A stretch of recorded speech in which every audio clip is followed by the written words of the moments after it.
नमस्कार दोस्तों, मैं हूं दीपा श्रीवास्तव, काउंसलिंग साइकोलॉजिस्ट हूं। बहुत सारे प्रश्न मेरे पास आते हैं।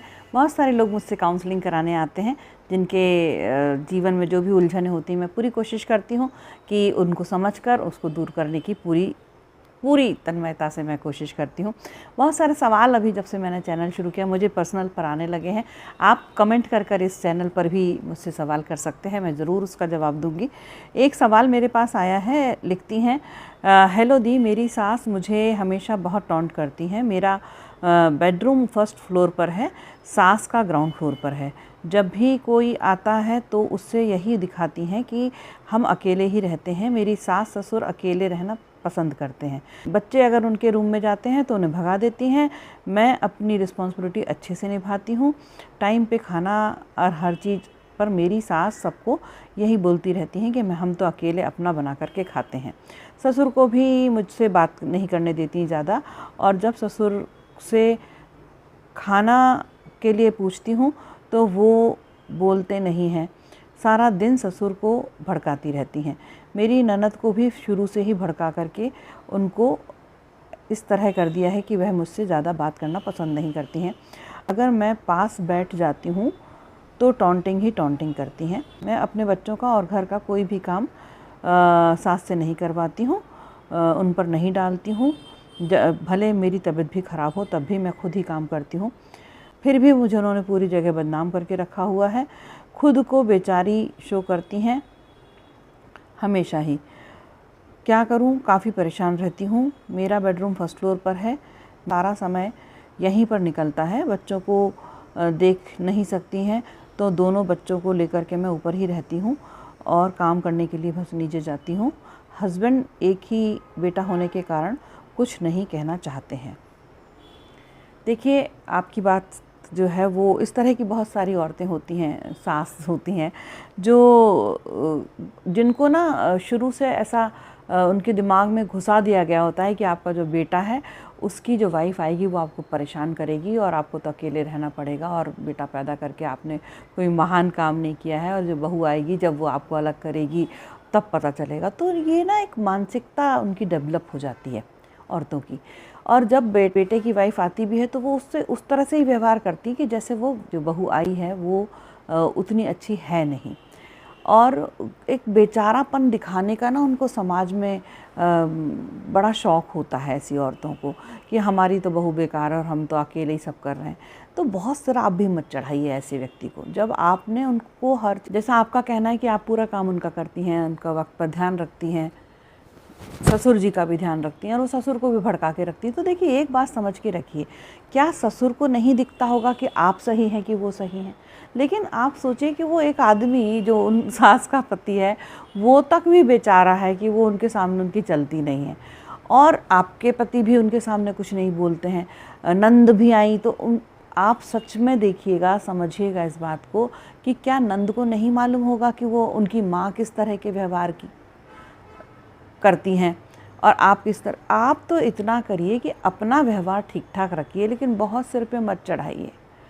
वो कहते हैं कि हम सारा काम खुद करते हैं, तो कभी कभी छोड़ भी दीजिए। अगर अच्छा नहीं लग रहा है तो छोड़ दीजिए थोड़ी देर के लिए। उतना करिए जितना आपका फ़र्ज़ बनता है, लेकिन इस बात से परेशान मत होइए। क्या है कि जितने अगर आस पड़ोस वाले आते हैं, रिश्तेदार आते हैं, वो भी उनके व्यवहार से भली भांति परिचित होंगे, ऐसा हो ही नहीं सकता। देखिए, जो एक इंसान कितने दिन तक झूठ बोलता है, पीठ पीछे उनके सभी लोगों को मालूम होगा कि ये जो व्यक्ति है, जो आपकी सास हैं, उनका व्यवहार सभी के साथ थोड़ा सा अजीब होगा। ऐसा नहीं हो सकता है कि सिर्फ आपके साथ अजीब हो, सब जानते हैं, सब समझते हैं। और एक बात और कि पूरे सोसाइटी की गुड बुक में आने के चक्कर में आप फ्रस्ट्रेशन में मत आइए। देखिए, आप अगर सिर्फ इस बात पर ध्यान रखे रहेंगे कि आपकी सास आपके साथ कैसा व्यवहार कर रही हैं, आपकी नंद आई तो उन्होंने कैसा व्यवहार किया, आपके ससुर ने आपसे बात की कि नहीं की, आपकी बात का जवाब दिया कि नहीं दिया, आस पड़ोस वाले आपके बारे में क्या सोचेंगे, तो आप कभी भी ना अपने ऊपर ध्यान नहीं दे पाएंगे। आपने लिखा है इसमें कि आप अपने बच्चों को लेकर ऊपर ही फर्स्ट फ्लोर पर ही रहती हैं। एक चीज़ बहुत अच्छी हो सकती है ना इसमें कि आपने घर का काम किया। अब घर के काम करने में बहुत कितनी देर लगती होगी, तो भी आपके लिए अपने लिए कुछ टाइम मिलता होगा, बिताइए ना अपने बच्चों के साथ सुंदर सा समय, बिताइए अपने साथ अपना अच्छा समय, मी टाइम जिसको कहते हैं। कुछ अपने लिए करिए, कुछ लिखिए, कुछ पढ़िए, कुछ सुनिए, संगीत सुनिए, कुछ सीखिए, कुछ प्रोग्रेस करिए, कोई छोटा मोटा सा काम शुरू कर दीजिए अगर कर सकती हो तो, जो घर से ही हो सकता हो। कोई हुनर वाला काम जो आप कर सकें उसको शुरू करिए। आजकल तो सोशल मीडिया का ज़माना है, कितने कुछ चीज़ें आप सोशल मीडिया पर, जैसे आप हमें देख रहे हैं, आप भी कुछ ना कुछ कर सकते हैं, तो करिए। उसमें क्या होगा कि आपको बहुत अच्छा फील होगा जब आप अपने मनपसंद कोई काम करेंगे। फिर आपका ना उतना ज़्यादा ध्यान जो है वो सास पे नहीं जाएगा, या उनके गलत या बुरे व्यवहार पे नहीं जाएगा, उनके टॉन्ट के लिए आपके पास खाली दिमाग नहीं बचेगा। करने दीजिए उनको जो कर रही हैं, आप अपने सुख में रहिए।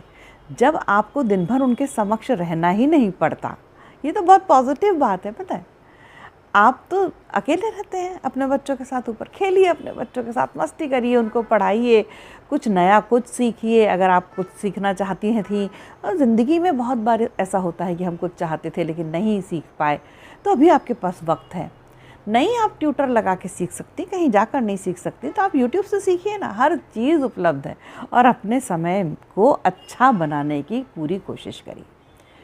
तो क्या होगा, जो दिन का बीच का समय है ना आपके पास, जिसमें आपको उनके टॉन्ट की परवाह होती है, बुरा लगता रहता है, उससे आप फ्रस्ट्रेशन में आ रही हैं, वो समय आपका सुंदर बीतेगा। आप पूरी एनर्जी के साथ शाम को नीचे जाएंगी जब खाना बनाने का समय।